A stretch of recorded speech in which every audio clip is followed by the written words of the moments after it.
안녕하세요.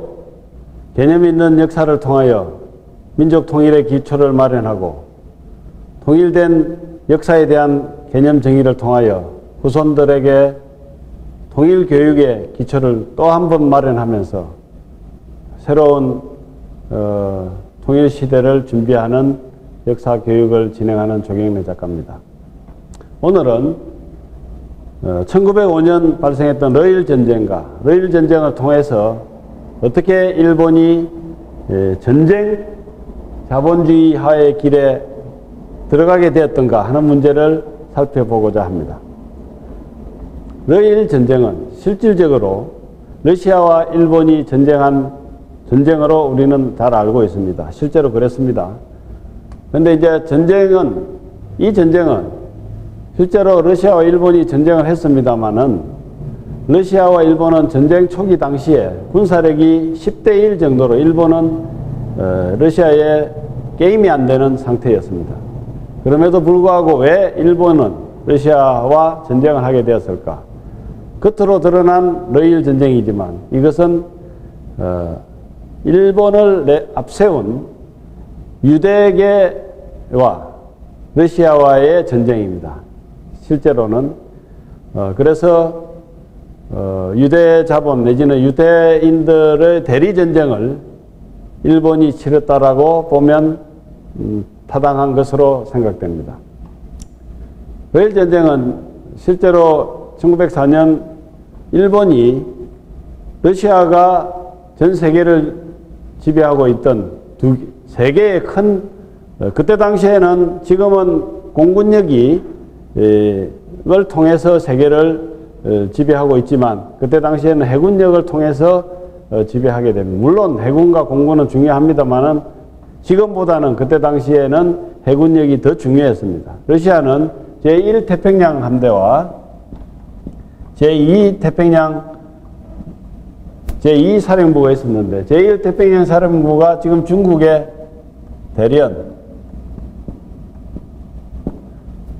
대련항에 있었습니다. 이 대련항에 러시아의 제1태평양 사령부를 일본이 기습 공격으로 먼저 선제 공격을 함으로 인해서 이 대련항에 있던 제1태평양 사령부의 러시아 함대가 박살이 납니다. 이러한 일을 겪은 로마노프 황제 니콜라이 2세는 일본에 보복하기로 결심을 하고 여전히 살아있는 유럽의 발틱 함대를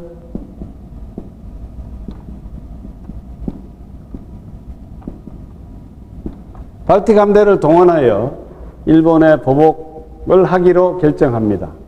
자, 그 과정에 실질적으로 수에즈 운하를 통해서 오면 4개월이면 전쟁이 끝날 것을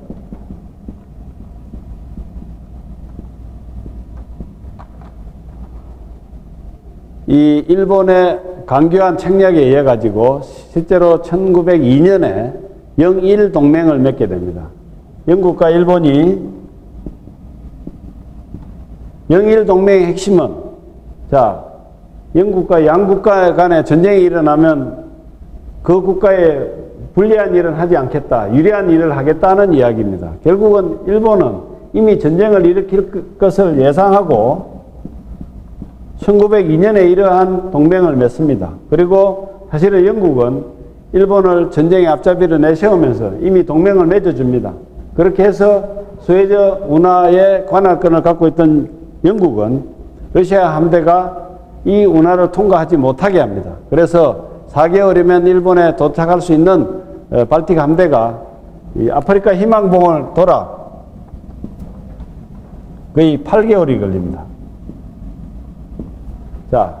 4개월이면 가야 될 군인들이 8개월 동안 그 어둡고 춥고 배고픈 뱃속에서 전쟁터로 향하다 보니까 사실상 영양실조가 걸리게 됩니다.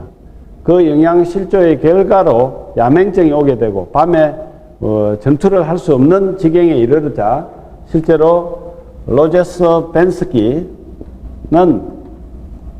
이 지금 현재 전투가 될 수 있는 상황이 아니라고 판단하고 가장 빠른 시일 내에 대한해협을 통해서 브라디보스톡으로 가서 군인들을 교체하여 다시 싣고 그 새로운 군대를 통해서 일본에게 복수하겠다라고 하는 전략을 수립하게 됩니다.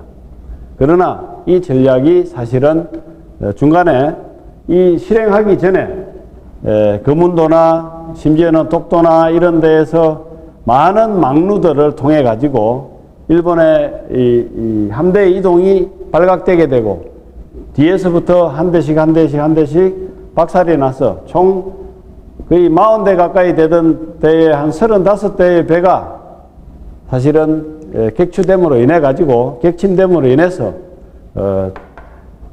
러일 전쟁의 어떤 과정에서 일본을 실제로 객추를 시키지를 못하고, 물론 러일 전쟁에 이 해전만 있었던 것은 아닙니다.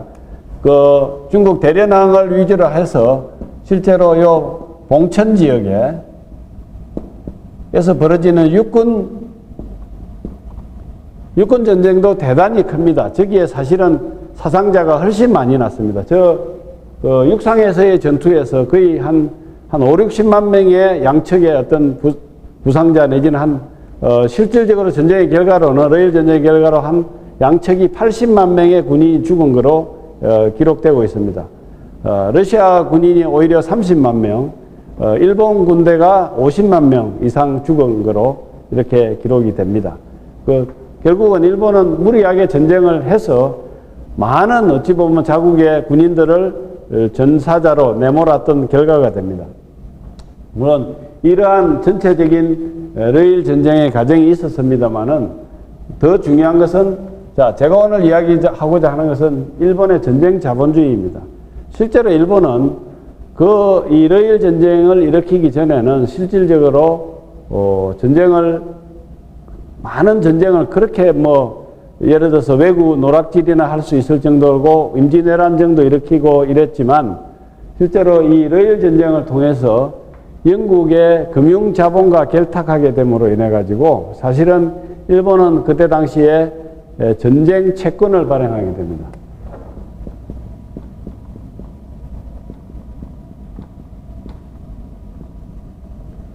이 실질적으로 종이 전쟁을 치르게 되는데, 이 전쟁 채권을 얼마만큼 발행하느냐 하면 실제 일본의 1년치 총 예산의 5배 정도 되는 금액을 채권을 발행합니다. 이 채권을 발행한다는 것은 그 채권을 사주는 세력이 있어야 됩니다. 아무도 사주지 않으면 그건 말 그대로 종이일 뿐입니다. 그러나 그 종이를 가치를 믿고 사주는 세력이 있어야 되는데, 결국 그것을 누가 사줬느냐 하면 영국계 유태인과 미국계 유태인이 사줬습니다.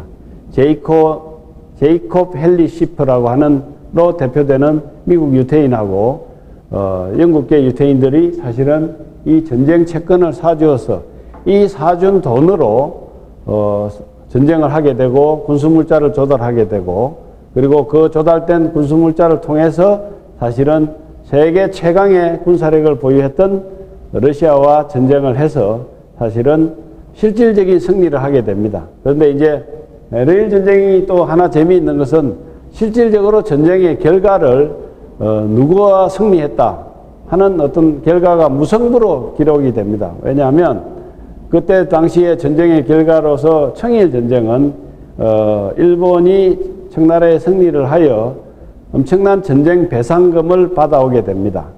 그러나 러일 전쟁에는 실질적으로 러시아 측에서 우리가 일본에게 패전하였다라고 인정을 하지 않습니다.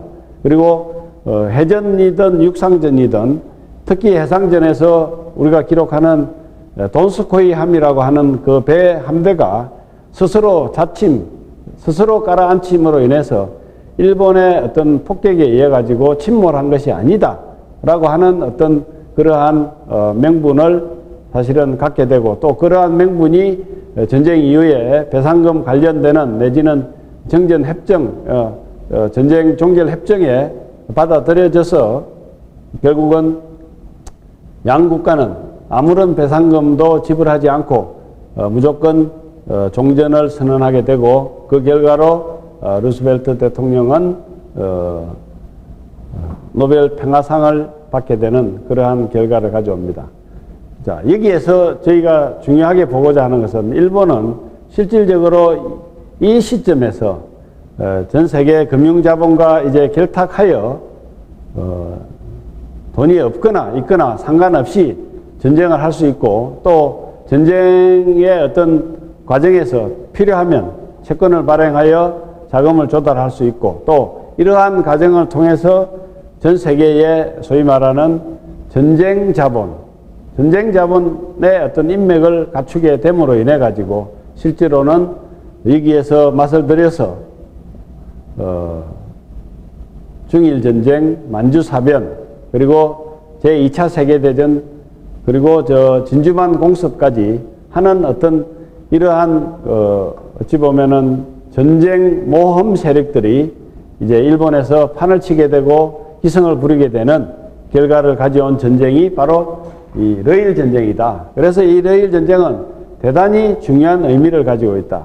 그래, 러일 전쟁에서 만약에 일본이 러시아에 패배를 하였다면 실제로 우리 을사늑약도 일어날 수 없었고, 또 한일 합병도 일어날 수 없었으며 35년간 우리가 일본의 지배를 받는 일도 없었을 것이고, 또 해방 이후에 극심한 좌우분열이나 내지는 동족 상잔의 비극 6.25도 없었을 것입니다. 그래서 그러한 차원을 놓고 볼 때 이 러일 전쟁에서 일본이 승리 아닌 승리를 하게 되고, 가장 나쁘게 제가 평가하고자 하는 것은 일본이 전쟁 자본주의의 맛을 알게 되었다 하는 이 사실을 저는 대단히 중요하게 강조하고자 합니다. 이러한 부분 때문에 일본은 그 이후에도 계속적인 침략 전쟁을 감행하였고, 심지어는 우리나라의 6.25 전쟁까지도 깊숙이 개입되었던 것으로 저는 평가합니다.